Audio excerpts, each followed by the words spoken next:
आप सबको यीशु मसीह के पवित्र नाम में जय मसीह की। आज हम जानेंगे संसार के उद्धारकर्ता यीशु मसीह के जन्म की बाइबल के अनुसार सच्ची कहानी। तो प्रियो, एक समय की बात है, वर्तमान के इज़राइल देश में गलील नामक प्रदेश में एक नासरत नामक नगर था। वहाँ पर एक युवती रहती थी जिसका नाम मरियम था। वह एक धार्मिक, दीन और विश्वास योग्य महिला थी। वह परमेश्वर का भय मानती थी एवं उसकी व्यवस्था पर चलती थी और परमेश्वर की दृष्टि उस पर थी। एक समय ऐसा हुआ कि परमेश्वर ने अपना एक स्वर्गदूत जिसका नाम जिब्राइल था मरियम के पास भेजा। इस समय तक मरियम की मंगनी दाऊद राजा के घराने के एक व्यक्ति यूसुफ से हो चुकी थी। यूसुफ भी एक धर्मी व्यक्ति था एवं परमेश्वर की व्यवस्था का पालन करता था। जब स्वर्गदूत मरियम के पास भीतर आया और कहा, आनंद और जय तेरी हो, जिस पर ईश्वर का अनुग्रह हुआ है, प्रभु तेरे साथ है। तब मरियम यह सुनकर घबरा गई। उसने सोचा, इस प्रकार का अभिवादन कौन करता है। मरियम को घबराता देख जिब्राइल स्वर्गदूत ने उससे कहा, हे मरियम, डर मत, क्योंकि परमेश्वर ने तुझ पर अनुग्रह किया है। देख, तू गर्भवती होगी और तुझे एक पुत्र होगा। तू उसका नाम यीशु रखना। वह महान होगा एवं परम प्रधान का पुत्र कहलाएगा, और प्रभु परमेश्वर उसके पिता दाऊद का सिंहासन उसे देगा, और वह याकूब के घराने पर सदा राज्य करेगा, और उसके राज्य का कभी अंत न होगा। यह सुनकर मरियम घबरा गई। प्रियो, किसी कुंवारी को पुत्र होने का दर्शन मिले तो वह क्यों न घबराएगी। घबराते हुए उसने स्वर्गदूत से कहा, यह कैसे होगा, मैं तो किसी पुरुष को नहीं जानती।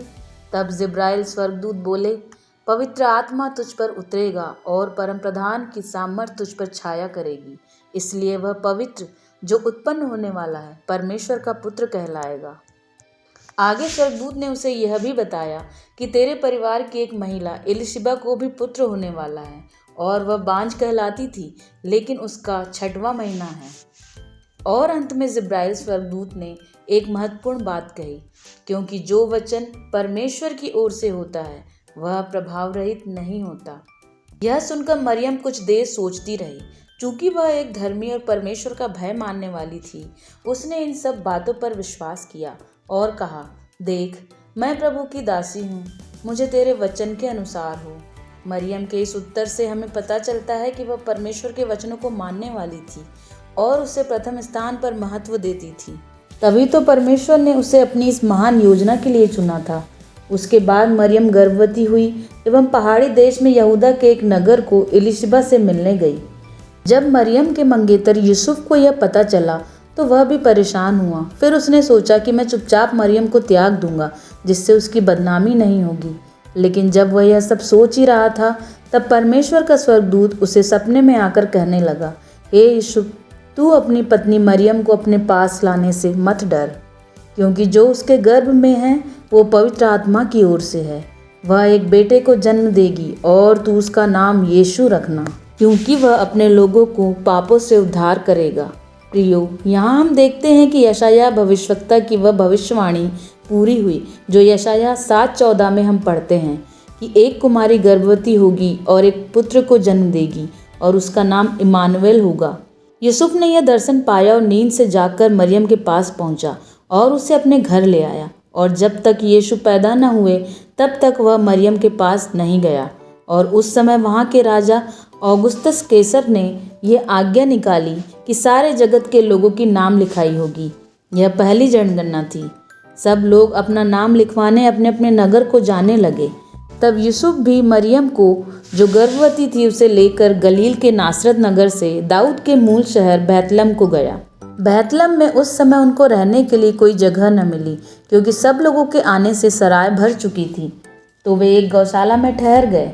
मरियम के दिन पूरे हो चुके थे और अंततः वह दिन आया जब मरियम ने इस जगत के उद्धारकर्ता को जन्म दिया। वह अपने पहलौठे पुत्र को जनी और उसे कपड़े में लपेटकर चरनी में रख दिया।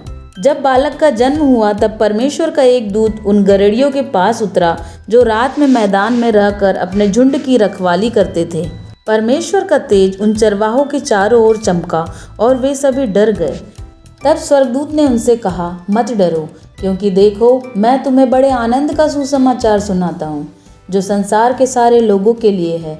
देखो, आज दाऊद के नगर में तुम्हारे लिए एक उद्धारकर्ता जन्मा है और यही मसीह प्रभु है। और इसका एक चिन्ह है कि तुम उसे कपड़े में लिपटा हुआ चरनी में पड़ा पाओगे। और तब उस स्वर्गदूत के साथ स्वर्गदूतों का एक समूह परमेश्वर की स्तुति करने लगा और फिर स्वर्गदूत वहां से स्वर्ग चले गए। सभी चरवाहे यह सब देखकर हैरान रह गए और आपस में विचार करने लगे कि चलो हम यह सब बातें जो प्रभु ने हमें बताया है देखें। और वे बैतलहम को गए और क्या देखा कि मरियम और यूसुफ एक गौशाला में हैं और उनका बालक चरनी में पड़ा हुआ है। तब चरवाहों ने जो सब बातें हुई थी मरियम और यूसुफ को बताई और सभी जो सुनने वाले थे उनकी बातें सुनकर आश्चर्य करने लगे। तब गरड़िए अपने दर्शन के अनुसार सब कुछ वैसा ही पाकर परमेश्वर की स्तुति करने लगे और बालक यीशु के जन्म के गवाह बने। उस समय यरूशलेम में हेरोदेस राजा हुआ करता था जिन दिनों यीशु का जन्म हुआ। पूर्व दिशा से कई ज्योतिषी जो तारों का ज्ञान रखते थे वहां आकर पूछने लगे कि यहूदियों के राजा का जन्म कहाँ हुआ है, क्योंकि हमने पूर्व में एक तारा देखा है और इसलिए उसे प्रणाम करने आए हैं। यह सुनकर हेरोदेस तो डर गया। तब राजा ने सब प्रधान याजक एवं शास्त्रियों से पूछा, मसीह का जन्म कहाँ होना चाहिए। उन्होंने उसे भविष्यवक्ता की पुस्तक के लिखे अनुसार बताया कि शास्त्रों के अनुसार तो बैतलहम में ही होना चाहिए। तब हेरोदेस ने चुपके से सब ज्योतिषियों को बुलाया और पूछा, तारा ठीक किस समय दिखाई दिया था, और उन्हें यह कहकर बैतलहम भेजा कि जाओ उस बालक के विषय में ठीक ठीक मालूम करो ताकि मैं भी उसे प्रणाम करने जाऊं। ज्योतिषी बैतलहम की ओर गए और जो तारा उन्होंने पूर्व की ओर देखा था वही तारा उनके आगे आगे चलने लगा और ठीक उस जगह जाकर जहां बालक यीशु ने जन्म लिया था रुक गया। ज्योतिषियों ने घर में पहुंचकर बालक यीशु को माता मरियम के साथ देखा और मुंह के बल गिरकर दंडवत किया और बालक को सोना, लोबान और गंधरस की भेंटें चढ़ाई। और लौटते वक्त सपने में उन्हें परमेश्वर ने चेतावनी दी कि हेरोदेस के पास वापस न जाना, अतः वे दूसरे मार्ग से चले गए। इस प्रकार परमेश्वर ने अपनी महान योजना के तहत हम सब के पापों से उद्धार के लिए अपने पुत्र यीशु को संसार में लाया, ताकि जो कोई उस पर विश्वास करे वे नाश न हो और अनंत जीवन पाए। और बालक यीशु के जन्म के बहुत ही आम लोग जो चरवाहे थे एवं समाज के उच्चतम लोग जो ज्योतिषी थे गवाह ठहरे, ताकि सारा संसार इन बातों पर विश्वास करे। क्रिसमस के दिन को यीशु का जन्म हुआ इस बात का बाइबल में कहीं वर्णन नहीं है, लेकिन सारा संसार इस दिन यीशु मसीह के जन्म को मनाता है। इसी के साथ आप सबको मैरी क्रिसमस। ऐसे ही प्रभु यीशु की कहानियों के लिए हमारे चैनल को सब्सक्राइब करें।